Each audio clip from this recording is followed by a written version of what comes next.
দীর্ঘ 15,000 কিলোমিটারের ভ্রমণ ক্লান্তি দূরে রেখে মাত্র কয়েক ঘন্টা বিশ্রাম নিয়েই জাতীয় স্টেডিয়ামে ছুটে আসেন ব্রাজিলের সাও বার্নান্দো ক্লাবের ফুটবলাররা। সেখানে তারা বাংলাদেশ নারী ফুটবল দলের ম্যাচ উপভোগ করেন। আজারবাইজানের সঙ্গে বাংলার বাঘিনীরা 2-1 গোলে হারলেও ম্যাচটা হয়েছে কঠিন প্রতিদ্বন্দ্বিতাপূর্ণ। সেই খেলার মাঝখানেই ফুটবল ফেডারেশনের সহসভাপতি ফাহাদ করিমের সঙ্গে সৌজন্যে সাক্ষাৎ করেন ব্রাজিলের টিম ম্যানেজার থেকে শুরু করে দলের অন্যান্য সদস্যরা।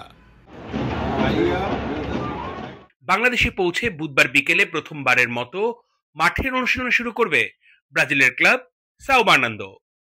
অর্ণব বাপি, ল্যাটিন বাংলা।